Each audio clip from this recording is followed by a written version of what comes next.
시간을 내고 우리의 삶을 드리면서 하나님이 우리의 주인 되심을 고백하는 자리입니다. 큰 은혜가 되길 주님의 이름으로 간절히 소망합니다. 우리가 지금 행복한 사람들의 축제를 계속해서 이어서 진행하고 있습니다. 여러분들 전도 정말 쉽지 않습니다. 저도 정말 열심을 다해서 학창시절 때부터 전도를 했는데요, 전도를 하면서 학창시절 때의 전도를 하면서 가장 힘들었던 것은 관계가 깨어지는 거였습니다. 특히 저희 아버지는 목사님이셨기 때문에 제가 은연중에 가스라이팅을 많이 당했습니다. 너 학교 가면 어떻게 해야 되니? 전도해 와야 돼. 그렇죠? 이런 부담감에 저도 참 전도에 열심히 있었던 것 같아요. 제가 중학교 2학년 때 교회에서 처음 친구 초청 잔치를 열었습니다. 그때 전도를 하기 위해서 초대장을 나눠줬는데요, 그때 역사가 일어났어요. 반 교실에 40명의 학생 중에 절반 20명이 교회로 초청됐습니다. 그래서 주일학교가 갑자기 부흥을 했어요. 그런데 저는 그때 당시에 너무나 기뻤습니다. 이게 전도이구나. 이게 정말 말로만 듣던 전도를 내가 드디어 해봤구나. 20명이나 그 교회 본당이 꽉 찼어요. 개척교회에. 너무나 행복했습니다. 그런데요, 행복은 잠시였습니다.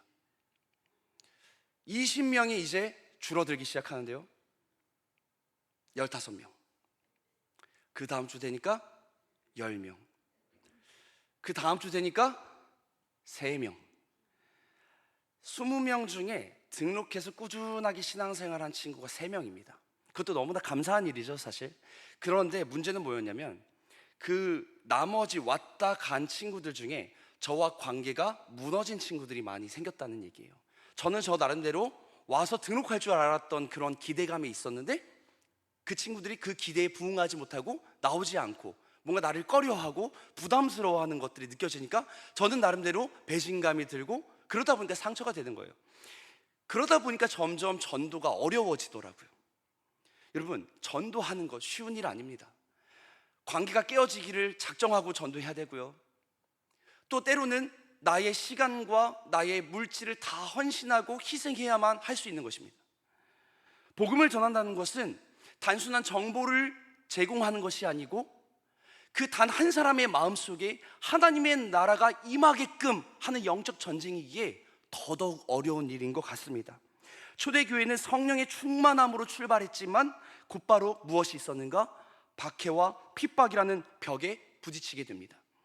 오늘 본문은 스데반의 순교 직후에 교회가 엄청난 고난을 맞이하면서도 어떻게 복음이 퍼져나갔는지를 기록하는 아주 결정적인 장면입니다.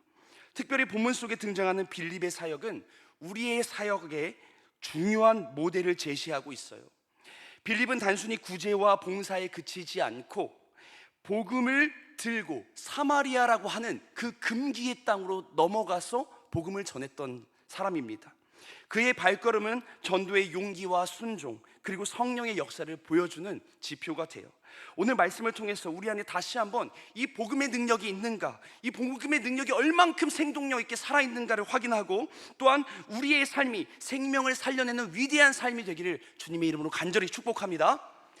오늘 사도행전 8장 1절 말씀은 이렇게 시작합니다. 그날에 예루살렘에 있는 교회에 무엇이 있었대요? 큰 박해가 있어 사도 외에는 다 유대와 사마리아 모든 땅으로 흩어지니라. 여기서 말하는 그날은 어떤 날일까요? 여기서 말하는 그날은 스데반이 돌에 맞아서 순교한 날을 의미합니다. 이 사건은요, 단순한 어떤 스데반의 개인의 죽음을 의미하는 것이 아니었고, 교회 전체에 대한 총공격의 신호탄과 같은 사건이었습니다. 교회는 전례 없는 핍박을 받기 시작했고, 신자들은 뿔뿔이 흩어지게 됩니다. 우리 다 함께 3절 말씀 다 함께 읽겠습니다. 3절 말씀 시작. 사울이 교회를 잔멸할세 각 집에 들어가 남녀를 끌어다가 옥에 넘기니라. 여기서 잔멸하다라고 하는 이 뜻은요, 살펴보니까 야수나 짐승이 찢고 삼키는 모습을 표현한 단어입니다. 교회를 향한 박해가 얼마나 맹렬하고 집요했는지를 보여주는 단어예요. 사울은 스데반의 죽음이 마땅하다고 여겼어요. 또한 자신이 하는 이 일이, 예수를 믿는 자들을 잡아서 죽이고 넘기는 일이 의로운 일이라고 여겼습니다. 그래서 사울은 더더욱 열심을 내어서 예수 믿는 자들을 일일이 찾아가서 잡아내고 옥에 가두었고 기독교 말살을 위한 행동대장이 되었던 것이죠. 우리가 이것을 통해 알 수 있는 사실이 무엇입니까? 복음을 전파하는 일에는 반드시 박해가 따른다는 거예요. 왜냐하면요, 사탄이 가장 싫어하는 것이 복음을 전파하는 일이기 때문에 그렇습니다. 복음을 전파하고 새로운 생명이 탄생하는 일을 사탄이 가장 싫어하기에 자연스럽게 저항이 나타나는 것이죠. 그래서 여러분, 평상시에는 너무나 우리의 영혼과 우리의 삶이 평안해요. 그런데요, 이상하게요, 전도하겠다고 선포만 하면은 그때부터 난리가 납니다. 여러분들의 영혼은 지금 안전하신가요? 여러분들의 삶은 괜찮으신가요? 우리 청년분들만 봐도요, 우리 전도와 영적 전쟁을 선포한 이후에 이번 한 달 동안요, 얼마나 많은 일들이 있었는지 몰라요. 복음을 전하고자 하니까 수많은 박해가 일어나는 거예요. 관계가 끊어지기 시작하고요, 공동체 안에서 미움과 시기와 다툼의 생각들이 자리하고요, 우울감과 절망에 빠지기도 하고요, 태신자와의 관계가 완전히 끊어지기도 합니다. 여러분들은 괜찮으신가요? 우리가 복음을 증거하고자 할 때 반드시 사탄은 가만히 두질 않습니다. 이상하게 교묘한 말로 우리의 생각과 마음 속에 미움과 분노와 좌절과 실망감과 우울감을 넣어줘요. 그러면서 교회가 복음을 전할 때에 이 공동체 안에서 리더들을 먼저 공격하고요, 그리고 우리의 생각들을 분열시키고요, 교회 내부적으로 분쟁이 있게끔 만든다는 사실이에요. 그래서 우리 주님도 요한복음 16장 2절 말씀에 이렇게 말씀하셨어요. 사람들이 너희를 출교할 뿐만 아니라 때가 이르면 물은 너희를 죽이는 자가 생각하기를 이것이 하나님을 섬기는 일이라 하니라. 복음을 증거할 때 언제나 핍박이 따른다는 이야기입니다. 그러나 여러분, 우리가 결코 잊어서는 안 될 중요한 사실이 있습니다.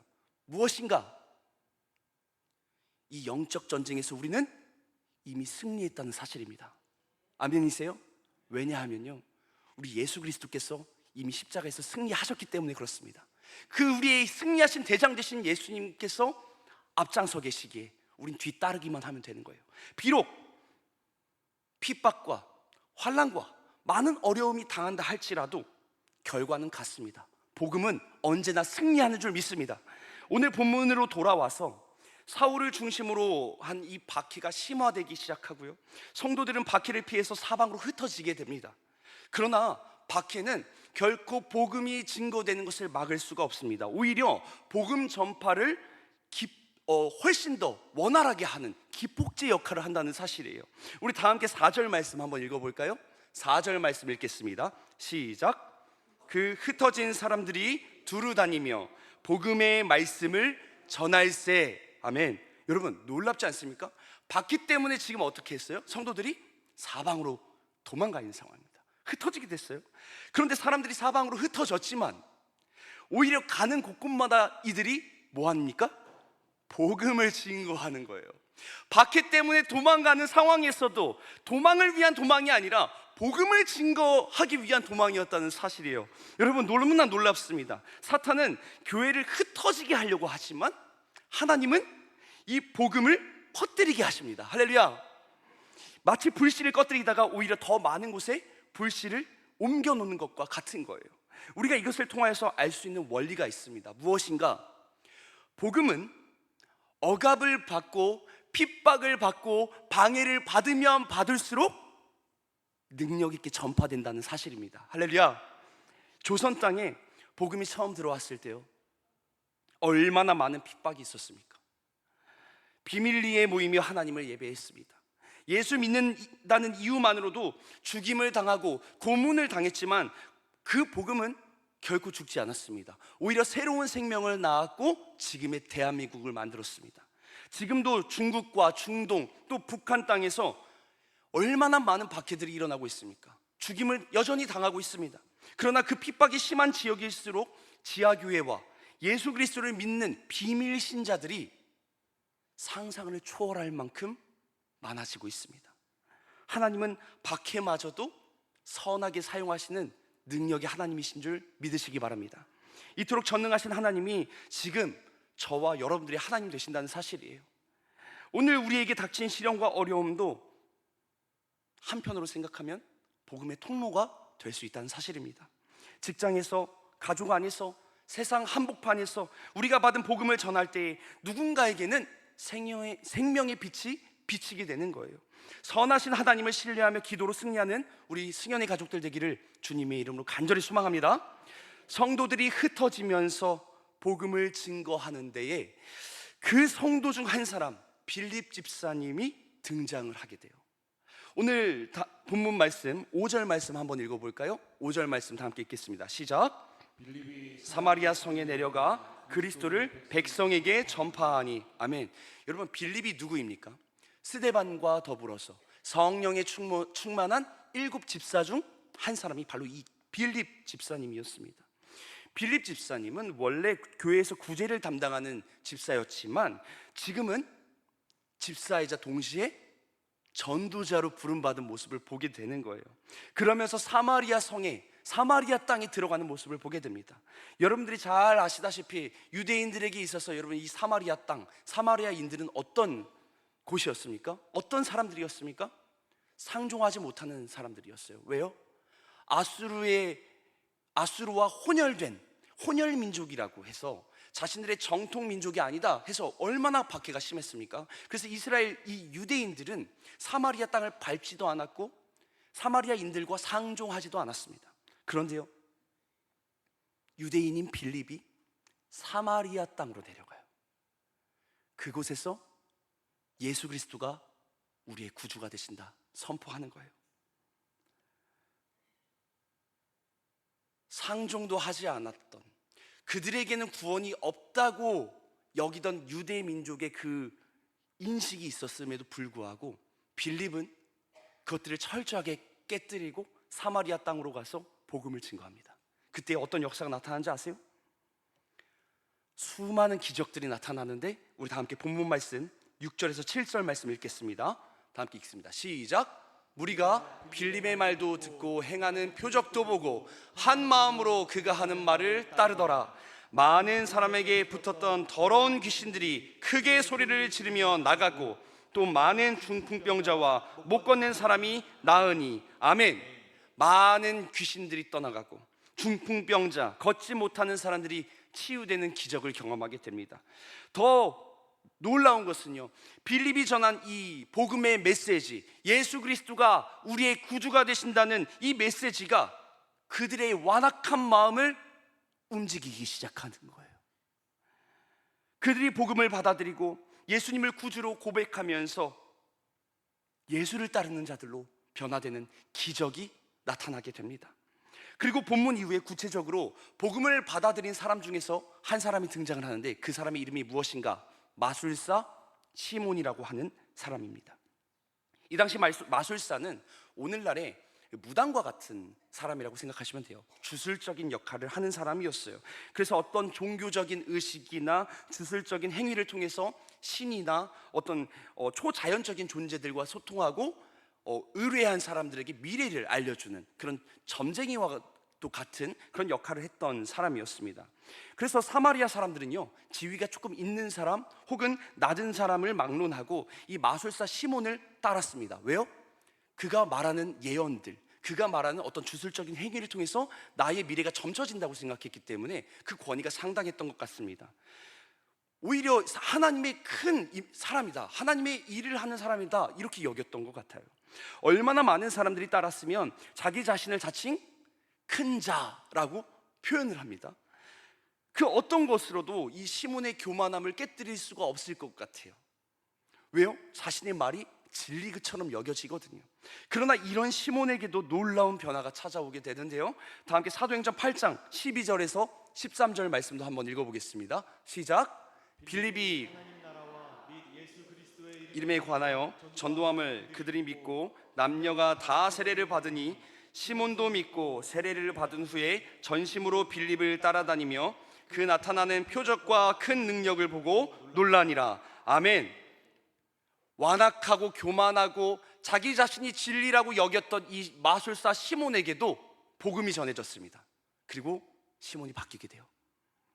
자신의 위치, 자신의 명예를 내려놓고 예수 그리스도를 따르기로 결정합니다. 세례를 받게 돼요. 그동안은 남들이 자신을 따라다녔는데 이제는 빌립을 따라다니고 예수 그리스도를 따르는 자로 변화된 것이죠. 여러분, 이 사건들이 무엇을 보여주는 것입니까? 복음이 말에만 있지 않고 그 능력이 우리의 삶 속에 행함으로 나타난 것을 보여주시는 거예요. 결코 구원받을 수 없는 민족이라 여겼던 사마리아 백성들도, 결코 변화될 수 없을 것처럼 보였던 이 마술사 시몬도 복음 앞에서 깨어지고 변화되는 겁니다. 새 생명으로 다시 태어나는 놀라운 역사가 나타남을 우리가 보게 됩니다. 이것이 복음의 능력이라는 거예요. 사랑하는 여러분, 우리가 행복한 사람들의 축제를 준비하면서 태신자들을 작정하는 시간을 가졌습니다. 그런데요, 어쩌면 우리가 작정할 때, 태신자를 떠올리고 그 태신자의 이름을 써내려갈 때 우리의 생각과 판단으로 이 사람은 어차피 전도해도 변화되지 않을 거야, 그러니까 굳이 쓰지 않아도 돼 했던 사람이 있을 수 있습니다. 그리고 또 어떤 분들은 하긴 했지만, 그 이름을 쓰긴 했지만, 생명나무에도 걸었지만 이 사람이 과연 변화될까?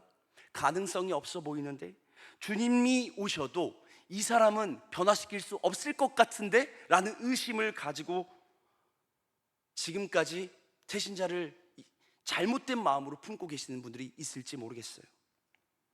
그러나 이런 마음들을 품고 계신 분들이 계시다면 오늘 이 말씀을 통하여서 우리에게 주시는 주님의 음성 앞에 다시 한번 돌이키길 원합니다. 복음의 능력에는 불가능이 없습니다. 복음은 우리가 상상할 수 없을 만큼 놀라운 능력을 가지고 있습니다. 중요한 것은 우리가 그 복음의 능력을 신뢰하느냐 하지 않느냐, 그 복음을 증거하느냐 증거하지 않느냐의 문제겠죠. 우리가 스스로 포기한 영혼을 하나님은 결코 포기하지 않으십니다. 하나님이 포기하지 않는 영혼을 우리가 어떻게 감히 포기할 수 있겠습니까? 다시 한번 복음의 능력을 의지하면서 예수님을 알지 못하는 영혼들, 내가 그토록 미워하던 영혼들조차도 우리가 예수 그리스도의 마음을 품고, 주님, 저 사람을 만나 주십시오. 주님, 저 영혼을 만나 주십시오. 저 죄악된 인생, 저 답도 없는 인생, 오직 해결은 복음밖에 없습니다. 주님밖에 없습니다. 이렇게 기도할 수 있는 여러분들이 되시기를 주님의 이름으로 간절히 소망합니다. 다시 한번 복음의 능력을 의지하며 우리의 생각으로 하나님의 능력을, 한계를 정해버리는 그런 죄악들을 범하지 않길 원합니다. 빌립을 통해 복음이 선포되어질 때 나타나는 결과의 모습이 오늘 성경에 비춰지고 있습니다. 우리 모두 8절 말씀, 짧은 말씀이지만 함께 읽겠습니다. 시작. 그 성에 큰 기쁨이 있더라. 아멘. 결코 바뀔 것 같지 않았던, 구원이 없을 것 같았던 그 사마리아 땅에 복음이 선포되어졌을 때 그 사마리아 성에 큰 기쁨이 있더라. 할렐루야.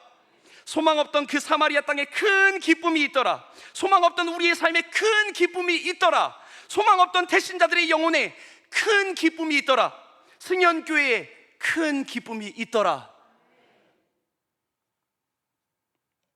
복음이 전해지는 그 곳곳마다 큰 기쁨이 임했습니다.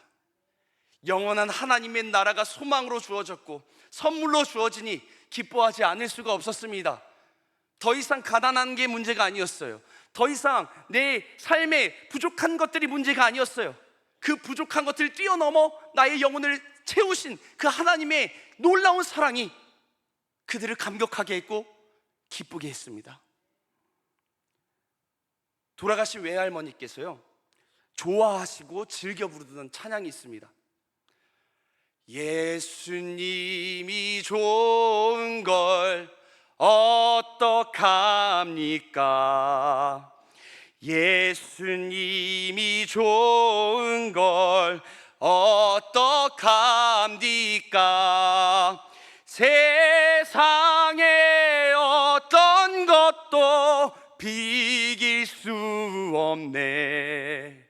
예수님이 좋은 걸 어떡합니까? 틈만 나면 부르셨습니다. 예수님을 믿으면 기쁨이 넘쳐나는 거예요. 예수님이 좋아서 이 세상에 좋은 걸 다 갖다 줘도 비길 수 없는 것, 그것이 예수님의 사랑인 줄 믿습니다. 그것이 복음의 능력이에요. 이 놀라운 기쁨을 태신자들이 경험할 수 있도록, 우리 교회가 경험할 수 있도록 우리 함께 힘을 다하여 전도에 힘쓰고 이 복음의 능력을 의지하며 기도하는 저와 여러분들 되기를 주님의 이름으로 간절히 소망합니다. 우리 함께 통성으로 기도하며 나아가겠습니다. 이 시간 함께 기도할 때에 오늘 본문 말씀을 우리가 기억하며 주님의 은혜를 구하기 원합니다.